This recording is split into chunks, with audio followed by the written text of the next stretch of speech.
अपेक्षा की जो 5 अगस्त को प्रधानमंत्री जब आएंगे यहाँ शिलान्यास भी होगा, आप पूरे इस कार्यक्रम को, पूरे इस आयोजन को कैसे देखते हैं?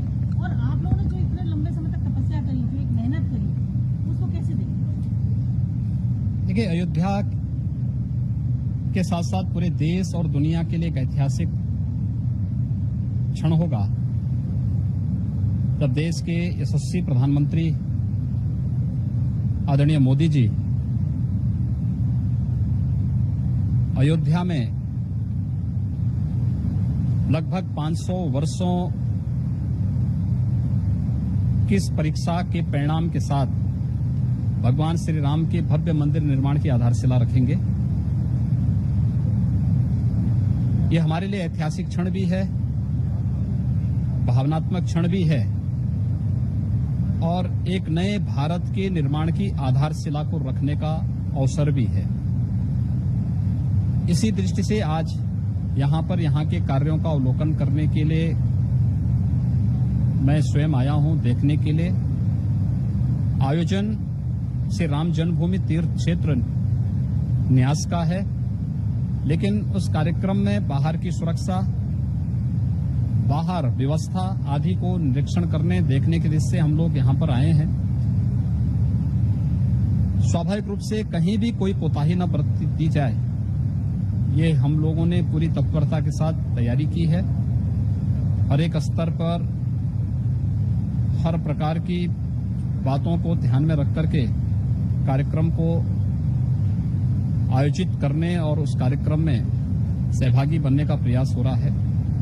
मुख्य फोकस है कोविड-19 को ध्यान में रखकर कोविड-19 के प्रोटोकॉल को मजबूती से लागू करना और प्रशासन इस बात को ध्यान में रख करके ही काम कर रहा है कि आज सायंकाल से ही, यद्यपि पहले से लागू है, लेकिन अयोध्यापुरी में आगमन के लिए वही लोग यहाँ पर आए जो आमंत्रित हैं।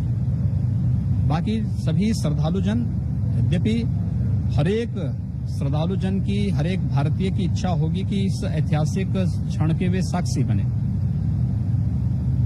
लेकिन 135 करोड़ लोगों की आकांक्षा के प्रतीक आदरणीय प्रधानमंत्री जी स्वयं हैं और आदरणीय प्रधानमंत्री जी उन सबका प्रतिनिधित्व स्वयं करेंगे।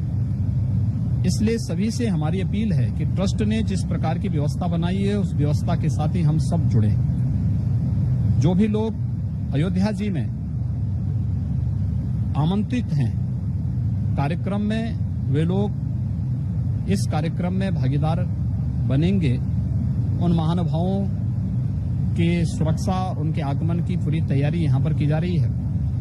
से सभी श्रद्धालुजनों से, सभी महानुभावों से हमारी अपील है कि वे लोग जहां हैं, अपने घरों में, अपने आश्रमों में, वे वहीं पर रहें।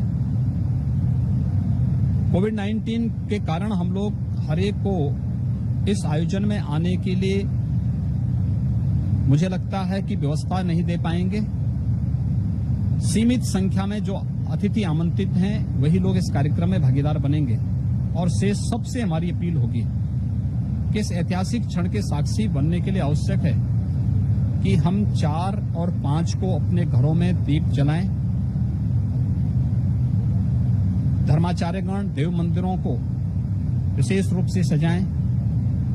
मंदिरों में दीपोत्सव का कार्यक्रम आयोजित करें, अखंड रामायण का पाठ करें और उन अपने सभी पूर्वजों को स्मरण करें जिन्होंने श्री राम जन्मभूमि के लिए अपना बलिदान दिया था। जो लोग अपनी आंखों के सामने श्री राम जन्मभूमि पर भव्य मंदिर निर्माण का सपना देखते देखते इस धराधाम से अपना शरीर शांत करके दूसरे लोक की यात्रा पे निकल गए हैं, उन सबका स्मरण करें अखंड रामायण के साथ और उन्हें अपनी श्रद्धांजलि शब्दों के साथ दें। मर्यादा पुरुषोत्तम भगवान श्री राम के प्रति अपनी श्रद्धा को व्यक्त करते हुए अपने पूर्वजों का स्मरण करें। मुझे लगता है कि इससे बढ़कर के दूसरा और कोई कार्य नहीं हो सकता है। कोविड-19 के बाद हमारा प्रयास होगा कि हम श्री राम जन्मभूमि तीर्थ क्षेत्र ट्रस्ट के साथ मिलकर के प्रदेश के भी और देश के भी हर एक जनपद से व्यवस्थित रूप से श्रद्धालु जनों को अयोध्या में लाने के लिए एक व्यवस्थित कार्यक्रम तैयार करेंगे।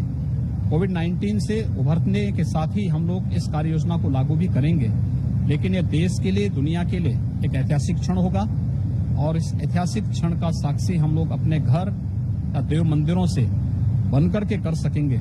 और इस कार्यक्रम में सभी लोग जो मर्यादा पुरुषोत्तम की मर्यादा है, जो अनुशासन है, उसका पालन करते हुए इस कार्यक्रम के प्रति अपनी भावनात्मक रूप से कार्यक्रम के साथ जुड़ें और ट्रस्ट के अभियान को अपना एक सहयोग दे सकेंगे तो हमें भी काफी इससे सहूलियत होगी। मैं सभी के प्रति इस ऐतिहासिक अवसर पर सभी श्रद्धालु जनों को हृदय से बधाई भी देता हूं, अपनी शुभकामनाएं भी देता हूं और विश्वास व्यक्त करता हूं कि आदरणीय प्रधानमंत्री जी की उपस्थिति निश्चित ही अयोध्या में 500 वर्षों की एक लंबी प्रतीक्षा के बाद न केवल अयोध्या अपितु भारत की जन आकांक्षाओं को मूर्त रूप होते हुए हर एक क्षेत्र में देखने को मिलेगा। एक बहुत ऐतिहासिक क्षण है और हम सब के लिए गौरवशाली क्षण है। सर, एक आखिरी सवाल बस ये है, आयोजन को लेकर सवाल खड़े कर रहे दिग्विजय सिंह का कहना है कि राजीव गांधी जी इसका शिलान्यास कर चुके थे। कांग्रेस खुद चाहती है कि मंदिर बने, राजीव गांधी जी भी चाहते थे मंदिर बने। आप कैसे देखते हैं दिग्विजय सिंह के? देखिए, मैं 135 करोड़ जो भी लोग मंदिर के समर्थक हैं, वे सभी लोग श्री राम जन्मभूमि तीर्थ क्षेत्र ट्रस्ट, जिसे माननीय उच्चतम न्यायालय के आदेश के अनुसार गठित किया गया है, ट्रस्ट की भावनाओं के अनुरूप अपना योगदान दें। इस ऐतिहासिक क्षण पर नकारात्मक टिप्पणी न करें। हर एक व्यक्ति के इतिहास के बारे में और हर एक व्यक्ति के पुराने कृत्यों के बारे में देश और दुनिया जानती है। इसमें किसी को कुछ भी बोलने की आवश्यकता नहीं। हर एक व्यक्ति जानता है कि अयोध्या में से राम जन्मभूमि पर भव्य मंदिर निर्माण का कार्य आजादी के तत्काल बाद श्री सोमनाथ मंदिर के पुनरुद्धार के साथ ही प्रारंभ हो सकता था, लेकिन जब लोगों के लिए देश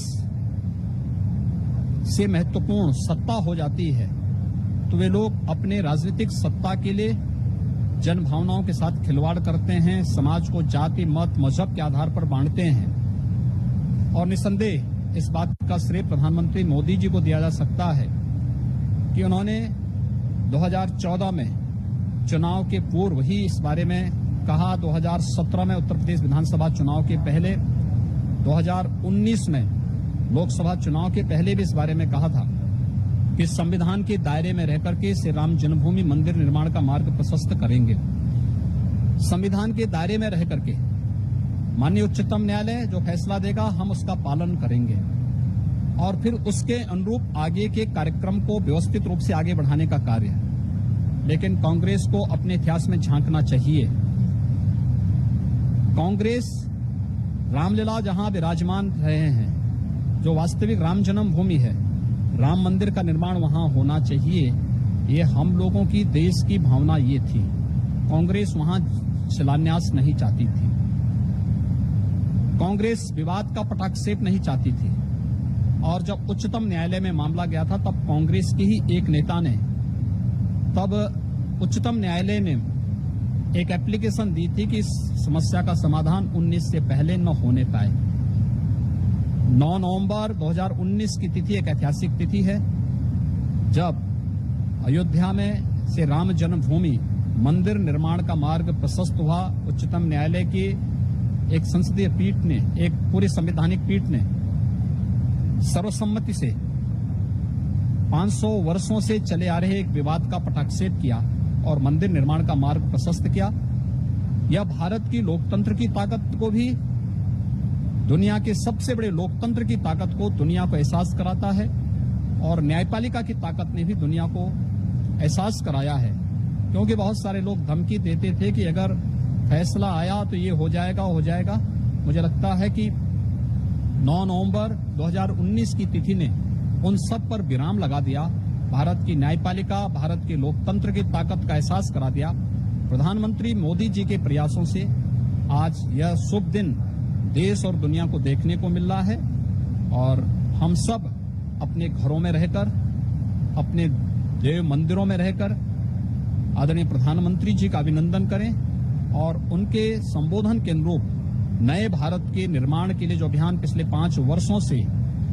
6 वर्षों से उन्होंने प्रारंभ किया है, राम राज्य की उस अवधारणा को न जाति, न मत, न मजहब, सबका साथ, सबका विकास की भावना के साथ हम कार्य करेंगे और यही राम का आदर्श है। उस आदर्श को मूर्त रूप देने के लिए भव्य राम मंदिर निर्माण की आधारशिला रखने के लिए प्रधानमंत्री मोदी जी आ रहे हैं। यह हम सबके लिए सौभाग्य का अवसर है, एक गौरवशाली अवसर है।